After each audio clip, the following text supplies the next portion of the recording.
गंभीर बीमारी है।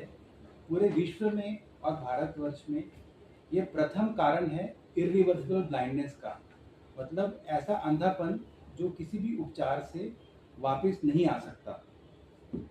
इस बीमारी की जो खास बात है वो ये है कि इसको कहा जाता है आँखों का चोर। क्यों चोर कहा जाता है? क्योंकि इस बीमारी के कोई लक्षण होते ही नहीं। ये बीमारी आँख में कभी भी हो सकती है, खासकर 40 साल की उम्र के बाद। जैसे आपकी उम्र बढ़ती है ये बीमारी का रिस्क बढ़ता है और इस बीमारी के कोई लक्षण ही नहीं होते, तो धीरे धीरे मरीज अंधेपन का शिकार होता है। और क्योंकि लक्षण होते ही नहीं है तो उसको पता चलता ही नहीं है जब तक कि एक आंख की नज़र जा नहीं चुकी या दूसरी आंख बहुत खराब हो नहीं चुकी, तभी वो डॉक्टर के पास आता है।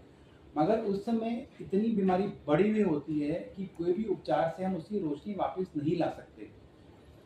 इस कारणवश अगर इस बीमारी से बचना है तो 35-40 साल की उम्र के बाद आपको नियमित रूप से किसी भी क्वालिफाइड आई स्पेशलिस्ट के पास जाके अपनी आँखों का चेकअप कराना चाहिए। चाहे आपकी आँख में कोई खराबी है या नहीं है वो महत्वपूर्ण नहीं है। आप नियमित रूप से चेकअप कराएं। 40 साल के ऊपर हर 2-3 साल में एक बार, और 60 साल के ऊपर हर एक साल या 2 साल में अपनी आँखों का चेकअप कराते रहिए और पूरी उम्र भर कराते रहिए। तभी इस बीमारी का पता चल सकता है और इसका सही तरह से उपचार हो सकता है, जिससे कि आपकी रोशनी बच सकती है।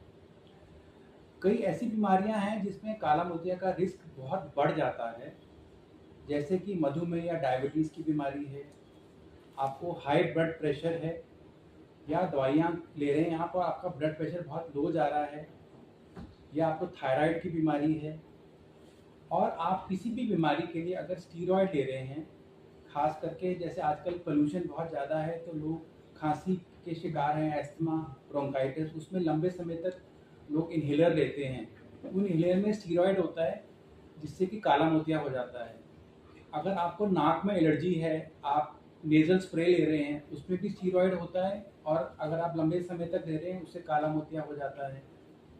इसके अलावा अगर आपके चमड़ी में या स्किन में कोई एलर्जी है जिसके लिए आप स्किन क्रीम ले रहे हैं, उसमें स्टीरॉयड होता है जिससे काला मोतिया हो जाता है।